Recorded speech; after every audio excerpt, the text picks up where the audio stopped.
ناظرین کرام، السلام علیکم ورحمۃ اللہ تعالی وبرکاتہ۔ امید کرتا ہوں کہ آپ تمام حضرات بخیر و عافیت سے ہوں گے۔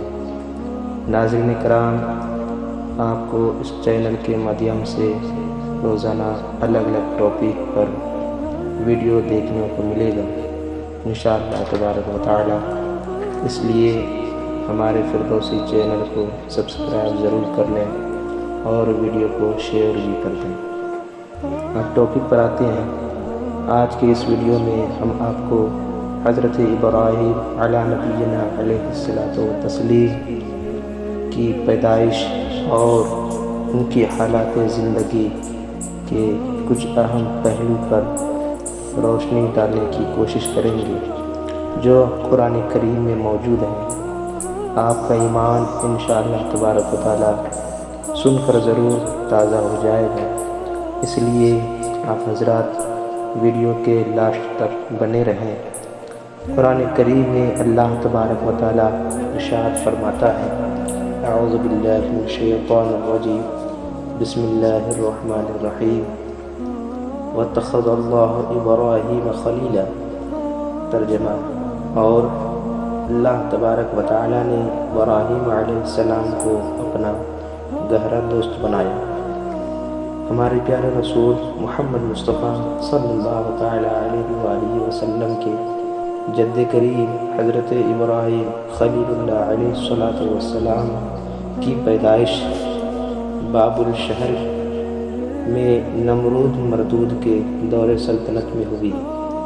نمرود بادشاہ کی حکومت پوری دنیا پر تھی۔ تاریخ سے ثابت ہے کہ 4 ایسے بادشاہ گزرے ہیں جن کی بادشاہت پوری دنیا پر تھی۔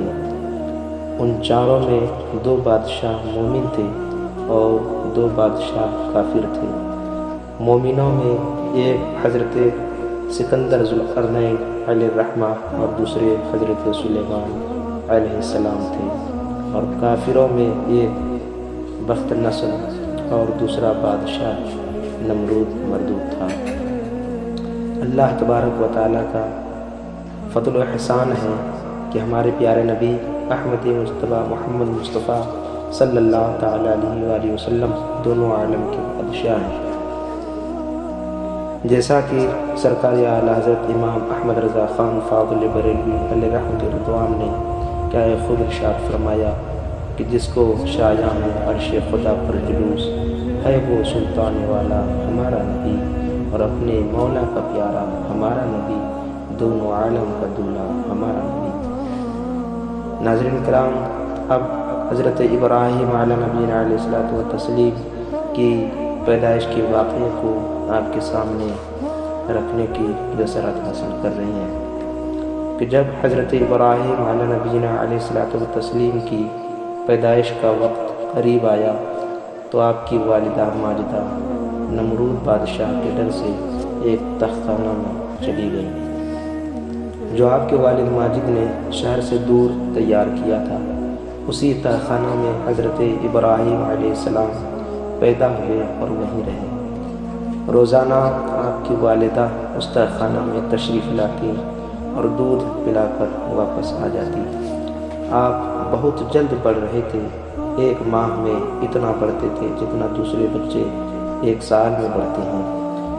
ایک روایت کے مطابق جب حضرت ابراہیم علیہ السلام کی عمر شریف 13 برس یا 17 برس کی ہوئی تو ایک روز حضرت ابراہیم علیہ السلام نے اپنی والدہ سے سوال کیا کہ میرا رب کون ہے، یعنی میرا پالنے والا کون ہے؟ تو والدہ نے جواب دیا میں ہوں۔ پھر سوال کیا کہ تمہارا رب یعنی تمہارا پالنے والا کون ہے؟ تو والدہ نے جواب دیا تھا تمہارے والد ہیں۔ آپ نے فرمایا میرے والد کا رب پالنے والا کون ہے؟ تو والدہ نے فرمایا خاموش رہو، اور کوئی جواب نہ دے سکی، اور اپنے شوہر سے جا کر کہا کہ جس لڑکے کی نسبت جو مشہور ہے کہ وہ زمین والوں کے دین کو بدل دے گا وہ فرزند یہی ہے، اور ساری گفتگو اپنے شوہر کو بتا دیا۔ اور جب حضرت ابراہیم علیہ السلام تہخانہ سے تشریف لائے تو اس وقت سورج غروب ہوا اور آسمان پر ستارہ طلوع ہوا تو آپ نے دیکھا کہ قوم کے لوگ شرک میں مبتلا ہیں، تو آپ نے باطل پرستی کا انکار کیا اور اللہ تعالیٰ کی وحدانیت پر استدلال فرمایا، جس کو قرآن کریم نے بیان کیا اور فرمایا، اے لوگوں، چاند و سورج اور ستارے معبود نہیں ہیں جو کبھی ڈوبے اور پھر نکلے، اور ڈوبنے والا ہمارا خدا نہیں ہے۔ حضرت ابراہیم علیہ السلام نے چاند و سورج اور ستاروں کی پرستش کے خلاف بیزاری کا اعلان کیا اور ایک خدا کی وحدانیت کو ماننے اور اللہ وحدہ لا شریک کی عبادت و بندگی کی دعوت پیش کی۔ اب یہاں سے حضرت ابراہیم علیہ السلام نے کس طریقے سے دعوت و تبلیغ کا کام شروع کیا اور پھر نمرود سے کس طریقے سے مناظرہ ہوا، وہ آپ ملاحظہ فرمائیں۔ اللہ تبارک و تعالیٰ قرآن عظیم و فرقان حمید میں ارشاد فرماتا ہے، یا ابت لما تعبد ما لا يسمع ولا يبصر ولا يغني عنك شيئا۔ کہ حضرت ابراہیم علیہ السلام نے اپنے چچا آزر سے فرمایا کہ اے میرے باپ، کیوں ایسے کو پوجتا ہے جو نہ سنے، نہ دیکھے اور نہ کچھ تیرے کام آئے۔ آپ کا چچا آزر لاجواب ہو گیا اور کہا، اے ابراہیم، اگر یہ بت تیری رسالت اور تیرے خدا کی وحدانیت کی گواہی دے دیں تو میں تم پر ایمان لے آؤں گا۔ حضرت ابراہیم علیہ السلام نے دعا کی تو تمام بتوں سے یہ آواز آئی، لا الہ الا اللہ ابراہیم خلیل اللہ۔ آزر نے جب یہ معجزہ دیکھا تو کہنے لگا، اے ابراہیم علیہ السلام، تو بڑا جادوگر ہے، اور ایمان نہ لایا۔ حضرات ناظرین کرام، نمرود کی قوم کا سال میں ایک عید کا دن ہوتا تھا جس کو وہ لوگ میلے کے طور پر مناتے تھے۔ ایک روز ان کے میلہ کا دن تھا، عمدہ لباس پہن کر میلے میں جاتے اور قسم قسم کے لہو و لعب میں مشغول ہو جاتے۔ واپس ہو کر بت خانہ میں جاتے اور بتوں کی پوجا کرتے۔ اللہ کے خلیل حضرت ابراہیم علی نبینا علیہ السلام نے دیکھا کہ سب میلے میں جا چکے ہیں اور بت خانے میں بت اکیلے رہ گئے ہیں، تو حضرت ابراہیم علیہ السلام نے کلہاڑی لی اور تمام بتوں کو توڑ ڈالا اور ایک بڑے بت کے کندھے پر کلہاڑی رکھ کر چلے گئے۔ جب نمرود کی قوم کے لوگ میلے سے واپس ہوئے اور بت خانہ میں جا کر اپنے بتوں کی بدحالی دیکھی تو سب بھڑک گئے اور کہا کہ یہ کام ابراہیم علیہ السلام کا ہے، اسی نے ہمارے بتوں کے ساتھ یہ معاملہ کیا ہے۔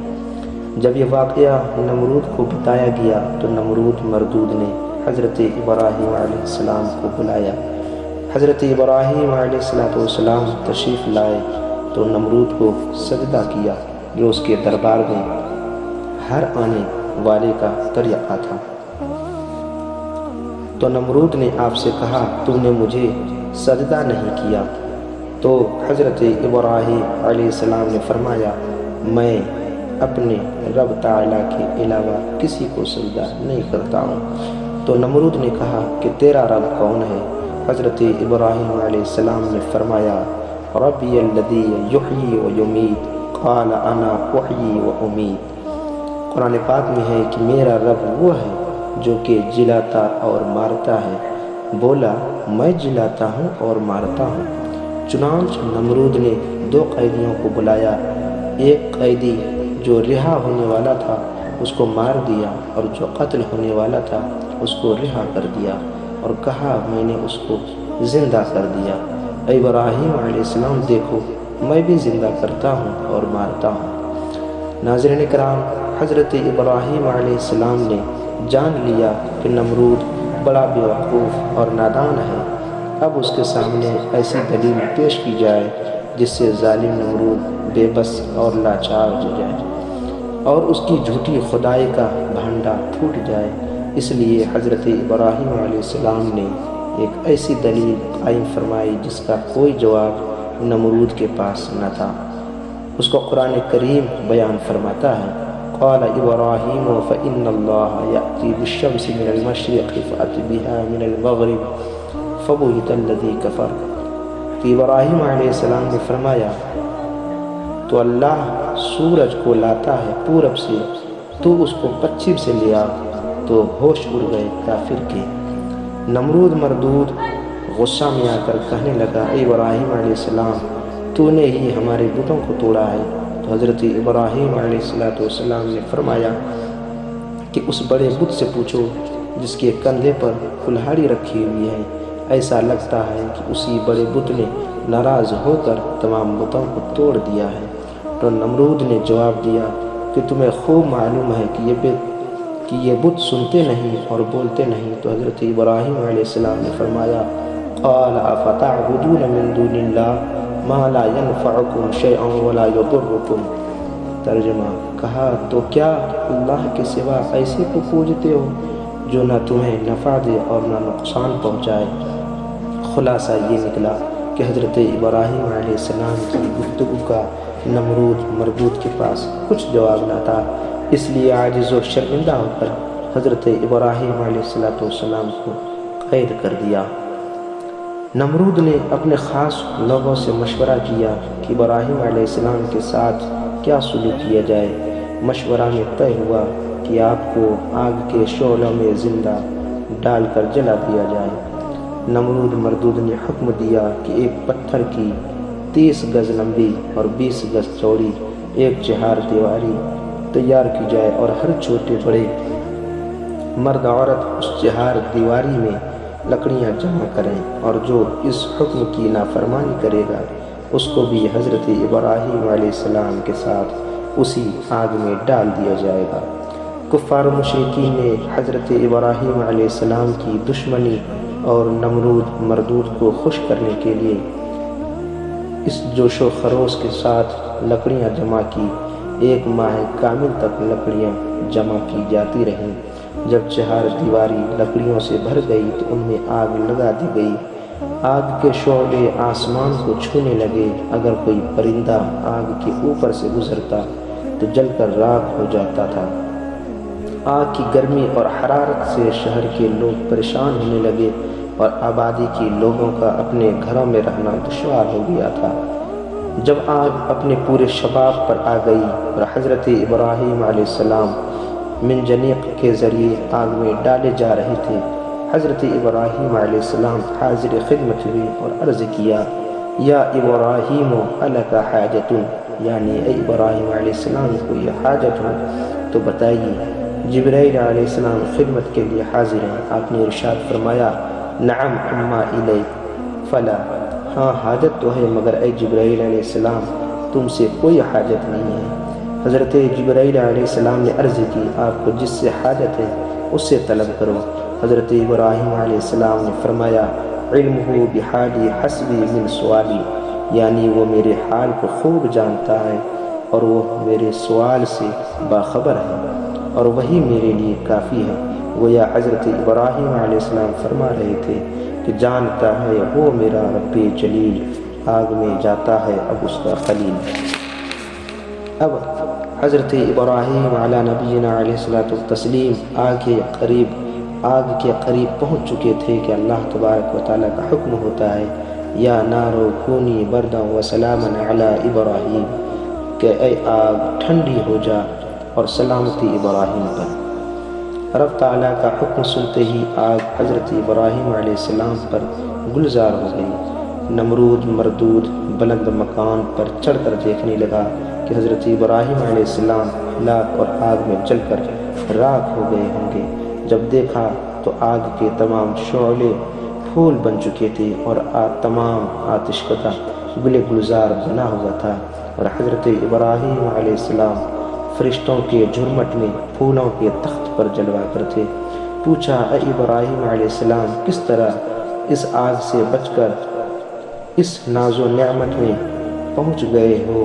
تو حضرت ابراہیم علیہ السلام نے فرمایا، ھذا من فضل ربی، یہ میرے رب تعالیٰ کے فضل سے ہے۔ ناظرین کرام، اس واقعے سے بہت ساری چیزیں ہمیں پتہ چلتی ہیں کہ اللہ تبارک و تعالیٰ اپنے بندے کو جب وہ کسی مصیبت میں پھنسا ہوا ہوتا ہے تو اللہ تبارک و تعالیٰ اس کی کس طریقے سے مدد فرماتا ہے۔ اور یہ بھی پتہ چلا کہ نمرود مردود کے سارے جتنے بھی ان کی طاقت و قوت انہوں نے آزمانے کی کوشش کی، وہ سارے کے سارے حضرت ابراہیم علیہ السلام کے پاس ناکام ہو گئے، اور حضرت ابراہیم علیہ السلام اللہ تبارک و تعالیٰ نے ان کی حفاظت فرمائی اور ان کا مقام اور بلند تر فرما دیا۔ اللہ تبارک و تعالیٰ ہم تمام مسلمانوں کو حضرت ابراہیم علیہ السلام کی سیرت پر عمل کرنے کی توفیق رفیق عنایت فرمائے۔ اللہ تبارک و تعالیٰ ہم تمام مسلمانوں کو ایک نیک بنائے اور سچا مسلمان بنائے۔ اب ہمیں اجازت دیجیے، تب تک کے لیے خدا۔